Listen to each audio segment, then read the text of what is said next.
for my sister's graduation. They threw a backyard bash with tense balloons, while mine was an afterthought. So I walked away and chose myself instead. My name's Ryan, I'm 22, and last weekend was supposed to be one of the biggest milestones of my life. After 4 years of hard work, late nights, summer courses, part-time jobs to help cover tuition, I finally graduated from college. I wasn't expecting fireworks or a parade, but I definitely didn't expect what I got. And I definitely wasn't expecting it to break something inside me that I didn't even realize was holding on by a thread. I come from a family that on the surface looks pretty normal. Suburban house, family dog. Dad works in finance. Mom teaches kindergarten. One younger sister named Maddie who just turned 20 and is the undisputed golden child of the household. Growing up, it was always go easy on Maddie. She's younger, or let Maddie go first, she's just a kid. And I did. I gave her my last cookie. Let her have the front seat. Taught her how to ride a bike. Proofread her essays in high school. I didn't think much of it. I figured that once we were both adults, things would balance out. I was wrong. 2 years ago, Maddie graduated high school. You'd have thought she got into Harvard, not the local community college. They threw a massive backyard party. I'm talking tint string lights, one of those photo booths with props, a catered buffet from her favorite Italian place. Congrats, Maddie banner big enough to cover the side of the house and what felt like half the neighborhood invited. They even hired a DJ. I remember standing there helping my mom arrange the cupcakes, sweating in the June heat, thinking, this is kind of overkill, right? But hey, it was Maddie's day, so I smiled and kept refilling the lemonade. Fast forward to this year, my turn to graduate. I didn't ask for much. I didn't even want a party, just a small dinner with the family to celebrate. I was the first person on my dad's side to finish college, and the first on my mom's side to do it without taking any student loans. I thought that might matter. Apparently it didn't. The morning of my graduation, I got a quick, "We're proud of you" text from my parents. Maddie didn't even text, just like the Instagram photo I posted of me in my cap and gown. I walked across that stage, shook hands, smiled for the cameras, and looked out into the crowd. My best friend Jake and his parents had driven up for the ceremony. They waved and cheered. My own family. Nowhere in sight. At first I made excuses for them. Maybe traffic was bad, maybe they had to park far away, maybe something came up. But when I got back to my apartment and checked my phone, I saw a message from my mom. "We'll do a little dinner tonight at home. Nothing fancy, but hope you're hungry." I blinked at the screen. Nothing fancy. I graduated with honors. I pulled myself through 4 years of stress and exams and internships. Maddie got balloon arches and catered trays of chicken parmesan. I got a smiley face and a vague promise of dinner. Still, I didn't want to be dramatic. I told myself, it's not about the party, it's about being together. So I packed up my things and headed home. When I walked through the door, I knew there was no smell of food, no laughter, no clinking glasses, just Maddie scrolling on her phone on the couch, Dad watching golf in the living room, and Mom emerging from the kitchen holding a single pizza box. "Happy graduation," she said with an awkward smile, placing the box on the counter like it was some grand reveal. "We got your favorite pepperoni." Maddie didn't even look up. "You're lucky," she said. "Dad wanted to just pick up McDonald's." I looked around the room. No streamers, no card, no little sign on the fridge, not even a soda to go with the pizza. My diploma was still rolled up in my bag, and I felt like it might as well have been a napkin. Mom must have seen something on my face because she quickly grabbed a ketchup bottle from the fridge, squirted out the word "congrats" on a plate next to the pizza, and added a pathetic little heart at the end. "There now, it's festive," she said brightly. I stood there stunned like I was watching someone else's life. I sat down, took a slice, and forced a smile. "Thanks," I said because I didn't know what else to say. Then I pulled out my phone, turned the camera on, and snapped a selfie with the slice and the ketchup plate in the background. I captioned it, "Dream Big Kids," and posted it to my story. Nobody in the house noticed. They just kept watching TV. That was when I excused myself to take a walk. Instead, I got in my car, drove to the Marriott by the highway, and used the emergency credit card my grandparents gave me for real emergencies to book a room. I figured this qualified. I didn't even unpack. I just sat on the edge of the bed staring at the cheap hotel painting above the desk, wondering how long I've been fooling myself. How long I've been telling myself that once I achieved something big enough, they'd see me. That this family, my family, would finally treat me like I mattered. That if I was good enough, smart enough, helpful enough, successful enough, they'd look at me the way they looked at Maddie. But they didn't. They never had. And maybe they never would. An hour later, my phone buzzed. It was my mom. "No, where are you? Or is everything okay? Just are you coming home?" I stared at the message for a long time. Part of me wanted to respond with something scathing. Another part of me just wanted to go to sleep and forget the whole day ever happened, but instead I just left her on read. I lay back on the stiff hotel bed, phone in hand, and began scrolling through photos on my camera roll. There were so many pictures of me with Maddie helping her move into her dorm, cheering her on at her dance recital, driving her to job interviews. But when I scrolled back to the photos of me, there were barely any. Most were selfies. No one ever really took pictures of me unless I asked. That thought sat heavy on my chest like a weight I hadn't noticed until now. The next morning, I turned off my phone. I didn't check my messages. I didn't tell anyone where I was. I just sat in that hotel room eating bad continental breakfast and watching cable news on low volume, letting the silence wash over me. That's when something shifted. Not a breakdown, more like a quiet realization. I didn't want to go back. Not just to the house, to them. I was done playing second string in a family where I'd been the one holding the line for years. Done being the fallback, the afterthought, the kid who was only acknowledged when it was convenient. And that was the moment I started to plan what I'd do next. I stayed at the hotel for 2 more nights. I told myself it was just to get some space, but really I think I needed to mourn. Not a person, but the version of my family I'd been pretending existed. The one I kept waiting for, hoping would show up someday. I spent those 2 days in silence, letting my phone buzz until the battery died, reading books I hadn't touched since freshman year, and eating whatever lukewarm food I could get delivered to the front desk. It was the most peace I'd felt in years. When I finally checked out, I didn't drive home. I didn't even tell them I was leaving the hotel. Instead, I drove to Jake's apartment, my best friend since middle school, and crashed on his couch. He didn't ask many questions, just handed me a beer and said, "Took you long enough?" He always knew. He'd seen it firsthand. The way my family treated me like the spare tire of the family vehicle, only useful in an emergency. And even then, kind of an inconvenience. "You're not going to believe this," I told him as I scrolled through Maddie's social media. While I was ghosting the group chat, my parents and Maddie went to a vineyard the day after my graduation. Matching outfits, cheese boards, a banner that said, "Maddie's Summer Kickoff." Jake raised an eyebrow. "Your summer kickoff should have been your graduation weekend." "Exactly. She hijacked it." "No, they gave it to her." That's when I realized this wasn't new. Maddie had always had a way of bending moments to herself, and my parents never stopped her. When I got accepted into college, Maddie cried because I was leaving her behind. When I got a scholarship, Mom told me not to brag about money in front of her. When I made the dean's list, Dad said, "Well, it's not like you had a job while doing it like Maddie does." Jake didn't say much. He didn't have to. He just looked at me, shook his head, and said, "Man, that's messed up." That night, I sat up staring at the ceiling, thinking about all the things I'd done for them. Paid half the electric bill while I was in school because Dad had some unexpected expenses. Covered Maddie's books for a semester when she forgot to register for her financial aid on time. Came home every break to help with yard work and babysit our younger cousins while Maddie went on road trips. I did it without resentment. At least I thought I did. But now it all felt like a long list of sacrifices they expected from me, not things they appreciated. The next morning, I turned my phone back on. Dozens of messages flooded in. "Mom, we're worried. Are you okay, Dad? This is immature. We tried our best. Maddie, seriously, it was just a pizza. You're being dramatic. Mom again, can you come home and talk like an adult? Dad again, we need to have a family conversation." That last one nearly made me laugh out loud. Now they wanted to talk, but what really got to me wasn't the tone of concern. It was the assumption that I'd come back, that I'd cool off, return home, and fall back into place like I always did, like I always had. I didn't reply. Instead, I opened my laptop and started putting something else together. A resume, a new one. Then I started applying for jobs. Not just any jobs, but ones out of state, far away. Seattle, Boston, Austin. I didn't care. I just knew that if I stayed in that town, I'd be pulled back in again. And I was done being their fallback. A few days later, Jake helped me move what little I owned out of the house. We waited until midday when I knew they'd all be at work or out. I didn't want a confrontation. Not yet. I just wanted my things. I found my room untouched, the pizza box still sitting in the kitchen trash like a mocking trophy.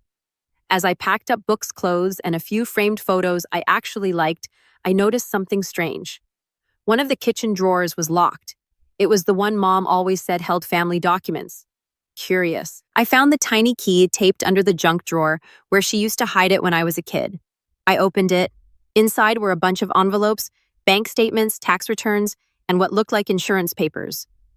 I flipped through without much interest until I saw something that made my stomach twist. a college fund statement with my name on it, one that had been closed 3 years ago. I scanned the page again. The account had thousands in it, more than enough to have paid for my final year. Closed by M. Dawson, Maddie. I kept reading. Turns out the fund had been split, but not evenly. They'd transferred the remainder to a new account, one under Maddie's name. And guess what? It wasn't a college fund. It was a small business fund. My parents had helped her start her Etsy business selling beaded jewelry. With my college fund, I felt the blood drain from my face. All this time, I thought we were scraping by, that I was being noble, paying for school myself, helping out when I could. Meanwhile, they were funneling my future into Maddie's bracelet hobby. That pizza party wasn't just an oversight. It was an exclamation point. I snapped photos of everything, stuffed the papers back where I found them, and locked the drawer again. By the time I left the house, I wasn't sad anymore. I was something else. Focused, determined. Jake helped me load the last box into the car. "You good?" he asked. "Not yet," I said, "but I will be." I moved into a short-term rental across town just long enough to wrap things up. I had no intention of staying long. I needed to disappear in stages. First emotionally, then physically. I cut off their access to my bank account. I'd been listed as a secondary on some joint utilities for years. I pulled out my name from anything shared. Insurance billing subscriptions changed every password, clean slate. But I wasn't done. I had one more move to make, one they'd never see coming. Not just revenge, not just an exit, but something permanent. Maddie's birthday was always a production, not just a party, an event. Growing up, her birthdays were basically local holidays in our house. One year, Mom rented out a trampoline park. Another, they flew her and her friends to Disneyland, and even as adults, nothing had changed. Last year, they surprised her with a weekend in Napa. All expenses paid. This year, she was turning 21, and I already knew what was coming. A blowout bash, booze, catered everything, and 100 people pretending she was the second coming of Audrey Hepburn. And I had no intention of showing up, at least not in the way they expected. For the 2 weeks leading up to her birthday, I played it cool. No posts, no responses. My mom texted occasionally with things like, "Hope you're feeling better. We miss you." Maddie sent a single message. "Are you still being weird, or can I expect you at the party?" I didn't reply. I let them sit in their silence and pretend they still had access to me. Meanwhile, I got busy. I compiled every photo I took of the documents from the locked drawer, the college fund transfer, the account closures, the banking records showing how they moved the money under Maddie's name. I even dug up old emails from when I first asked Mom about help with tuition sophomore year. She told me then, "We just don't have the money, honey. You're going to have to push through like your dad." And I did. Lies. But the real cherry on top came when I checked the Secretary of State's website and found out that the LLC Maddie was using to sell her custom jewelry was registered under Dad's name, meaning it was a family business, meaning they all knew what they did. This wasn't a Maddie thing. This was a them thing. The day before her party, I wrote an email. Short, professional, cold. I CC'd my parents, my aunt, and a few other relatives who always made excuses for them. I attached everything, photos, financials, screenshots. The subject line read, "Why I'm not coming to Maddie's birthday." And the body of the email simply said, "For years I thought the problem was me, that I wasn't doing enough, being enough, achieving enough. I see now that no matter how hard I worked, it was never about what I did. It was about who you chose to prioritize. You took the funds set aside for my future and gave it to Maddie. You told me to be grateful for a pizza while handing her my college savings on a silver platter. I've attached the proof.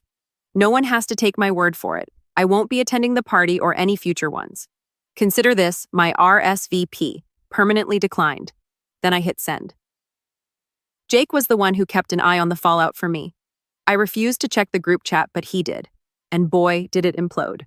My mom called me 6 times in a row, left voicemails that started calm and concerned and slowly spiraled into frantic and accusatory. "You took those documents out of context," she snapped in one. "That money wasn't just yours. We had to make a family decision." Maddie's response was even more on brand. She posted on her Instagram story a few hours before the party started. "Haters going to hate. Some people can't stand to see others happy." She followed that up with a group photo of her in a white birthday dress surrounded by friends and cousins. But something was off. The party looked half empty. A few people I knew, our cousins on Dad's side, had commented, "So sorry, won't make it after all." And got the email, "Wish you told us sooner." The next day, I got a text from Aunt Valerie. One sentence, "You didn't deserve that, Ryan. I'm so sorry." It was the first apology I'd received from anyone in the family since all of this began. But even with that small win, I still wasn't done. Because while the birthday drama was satisfying in its own right, it didn't close anything. It just cracked the surface. I needed distance permanence, a clean break. So when I got the job offer from a company in Chicago, a good one, better pay than I dared to hope for, I accepted on the spot. I didn't tell my parents, didn't tell Maddie, didn't post about it. I just packed quietly, deliberately, the way you do when you're not just moving houses but leaving behind a version of yourself. 3 days before my move, Dad called. First time in weeks. I almost didn't answer, but something told me to hear it. "Ryan," he said. His voice was stiff, formal, like we were strangers. "Your mom and I, we read everything. You blindsided us. You stole from me," I replied. Calm, measured. That wasn't a blindside.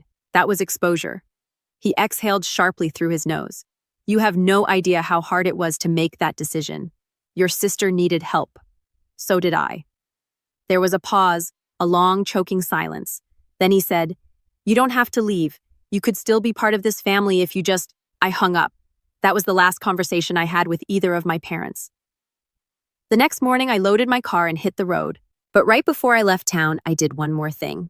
I stopped by the university office and asked if I could donate to the college fund program. I gave a small amount, nothing flashy, but I attached a note for the kid whose family chose someone else. This is so they don't have to be their own backup plan. And then I left. I arrived in Chicago with nothing but 3 suitcases, a used Honda, and a sense of finality that somehow made me feel weightless. I didn't cry when I crossed the state line. I didn't romanticize what I left behind. I just drove, letting the flat Midwest landscape pass me by like a long exhale. I'd spent my whole life shrinking myself to fit inside a family mold that never had space for me. Leaving wasn't running, it was releasing. And for the first time in my life, I wasn't holding my breath. The job was solid. Missized marketing firm, great culture, decent pay. More importantly, it gave me the clean slate I was desperate for. New coworkers, no awkward history. Nobody there knew me as Maddie's older brother or the quiet one. Just Ryan. Just the guy who showed up on time, worked hard, and had a sarcastic streak that made the intern laugh during staff meetings. I rented a tiny apartment on the 3rd floor of an old brownstone with creaky floors and peeling paint. But I loved it. Every night I'd fall asleep hearing the rumble of the L train in the distance. A reminder that life was still moving, still buzzing, and I was finally a part of it. Not an afterthought. Sitting quietly on the sidelines. For months I didn't hear a word from my parents or Maddie. No calls, no texts. It was eerie, like they'd scrubbed me off the family whiteboard the way you'd wipe down a to-do list. And I was fine with that at first. But then Thanksgiving rolled around, and even though I had no intention of going back, the silence hit harder than I expected. Jake invited me to spend it with his family, and I went. His mom hugged me like I just returned from war. His dad handed me a plate piled high before I even sat down. They made jokes, asked about my job, poured me a drink when I mentioned Chicago snow. They treated me like I belonged. That night, when everyone had gone to bed and Jake and I were playing video games in the basement like we were teenagers again, he turned to me and said, "You ever think they'll come around?" I didn't even pause. No, and that was the honest truth, because people like them don't change. They pivot, they spin, they rewrite history, but they don't change. Still, there was a part of me, some small sliver, that wondered if they'd reach out during Christmas. They didn't. Instead, Maddie posted a series of Instagram stories showing off her cozy family Christmas. Matching pajamas, Dad playing guitar by the fire, Mom holding up a new bracelet from Maddie's line with a caption that read, "So proud of my girl's hustle." There was no seat left at that table, not even metaphorically. January came, and with it a letter, a physical letter, which was so unlike them I almost thought it was a scam. The handwriting on the envelope was unmistakably my dad's. I stared at it for a long time before I opened it. Inside was a neatly typed letter on my father's work stationery. It was a masterpiece of passive aggression and carefully worded guilt. He wrote, "We hope you've had time to reflect. Your mother is still deeply hurt by the way things ended. We understand you felt slighted, but the truth is we always made decisions with the whole family in mind. Perhaps you'll come to see that in time. Maddie is engaged now. He proposed on New Year's Eve. We're planning an engagement party this spring. Of course you're welcome to come. Family is family. Don't let one bad season ruin decades of history." I laughed out loud. I actually laughed because even now, after everything, I was the problem. I was the one who needed to reflect. They hadn't done anything wrong. They just made family decisions. Apparently, funneling my college fund into Maddie's jewelry business was just another spreadsheet line item in the Dawson family budget. I didn't respond. I didn't congratulate Maddie. I didn't show up to the engagement party. What I did do was thrive. I got promoted 6 months into the job. My boss said I had initiative and backbone, which was ironic, considering those were the very traits my parents used to say made me difficult. I made new friends. I found a ramen place down the block that knew my order before I said it. I joined a community book club that mostly devolved into debates over which characters deserved redemption arcs. I even met someone, Alyssa. She had curly hair, a nervous laugh, and a way of asking questions that made me feel seen, not sized up.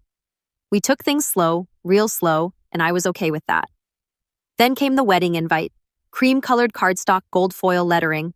You were joyfully invited to celebrate the union of Madison Dawson and Kyle Rearan. No, dear brother. Oh, dear. No handwritten note, no acknowledgement that we hadn't spoken in nearly 2 years, just a printed RSVP card with 2 options: accept with joy, decline with regret. I stared at that checkbox for a long time. And then I did something I hadn't done in years. I picked up the phone and called my grandmother, Dad's mom.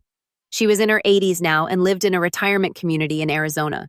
She'd always sent me birthday cards even when my parents forgot. We hadn't spoken in months, but she picked up on the second ring. "Oh, Ryan," she breathed. "I was hoping you'd call." We talked for nearly an hour. She told me she'd heard bits and pieces that she didn't understand why my parents had drawn a line in the sand over something so clearly unfair that she tried to bring it up, but they brushed it off as me needing space. She paused at one point and said, "You know, I never saw you as the quiet one. You were the observer, the anchor, and they used you like a life raft until they didn't need you anymore." I don't think anyone had ever said something that true about me. She asked if I was going to the wedding. I said no. And then I asked her something I hadn't planned to. "Would you like to come visit me sometime in Chicago?"